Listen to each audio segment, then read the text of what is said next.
Central cooperative bank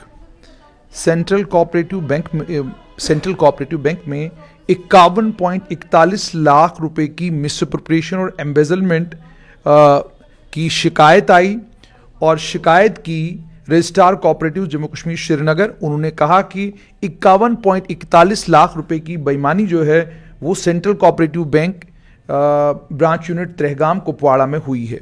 economic offences wing जो crime branch Kashmir की है, उन्होंने इस मामले में आज चालान पेश किया 420, 467, 468, 471, 409, 120B, 201 आरपीसी के तहत मोहम्मद अशरफ बट के खिलाफ और बशीर अहमद खान के खिलाफ। ये सब्जेक्ट त्रेहगाम की कोर्ट में आज ये चार्जशीट पेश की, चलान पेश किया गया और इस चलान में उन्होंने ये बताया कि रजिस्ट्रार कोऑपरेटिव जम्मू कश्मीर श्रीनगर से उन्हें एक शिकायत मिली जिसमें यह कहा गया कि बैंक में 51.41 लाख 51.41 लाख 51.41 लाख रुपए की एम्बेजलमेंट हुई है, मिसअप्रोप्रिएशन हुई है। इकोनॉमिक ऑफेंसेस विंग जो क्राइम ब्रांच कश्मीर की है, उन्होंने प्रिलिमिनरी इन्वेस्टिगेशन की और जब प्रिलिमिनरी इन्वेस्टिगेशन उन्होंने की तो शुरुआती जांच में ही उनको पता चला कि वाकई 51.41 लाख रुपए की बेईमानी हुई है। उसके बाद इस मामले में पड़ताल हुई।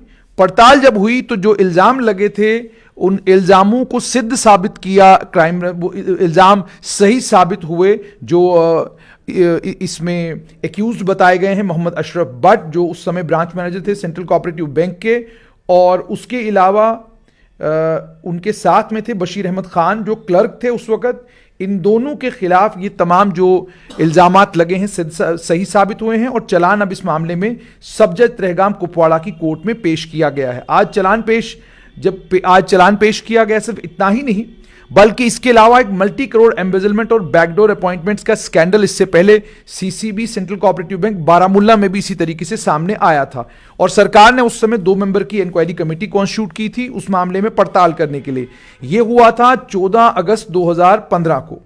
उसके बाद सेंट्रल कोऑपरेटिव बैंक को लेकर यह कहा गया था कि जनाब वहां एम्बेजलमेंट हुई है, डेट रिलीफ को मिसयूज किया गया है और वीक बैंक्स को रिवाइव करने के लिए जो असिस्टेंस दिया गया था उसका गलत इस्तेमाल किया गया है।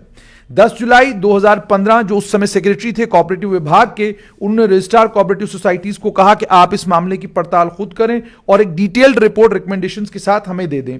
उस मामले में रजिस्ट्रार कोऑपरेटिव सोसाइटीज ने सेक्रेटरी कोऑपरेटिव्स को 17 जून 2015 के एक लेटर का हवाला दिया। उन्होंने उसमें यही कहा कि एम्बेजलमेंट हुई है और एक फैक्चुअल रिपोर्ट 5 दिन के अंदर अंदर आप एक फैक्चुअल रिपोर्ट जो है सबमिट करें। लेकिन बहुत सारा वक्त गुजरने के बाद, शिकायत गंभीर होने के बावजूद यह बताया जाता है कि उसमें रिपोर्ट नहीं आई।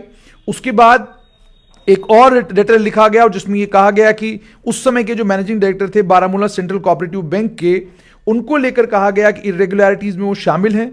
रजिस्ट्रार कोऑपरेटिव्स ने एक और ऑर्डर इशू किया जिसमें उसने 2 मेंबर की एक कमेटी बनाई और उसे जिम्मेदारी दी कि आप इस शिकायत का निपटारा 10 दिन के अंदर अंदर करें। उसके बाद उस इंक्वायरी कमेटी ने प्रोब करना शुरू किया। उसमें यह भी पता चला कि चीफ मिनिस्टर का जो मुख्यालय था उस समय, उसमें भी क्या कहते हैं ये शिकायत चली गई थी। उसमें यह कहा गया था कि जनाब 73 के करीब कंसोलिडेटेड और कंटिजेंट पेड एम्प्लॉइज को इलीगल 2-2 लाख रुपया लेकर लगाया गया है।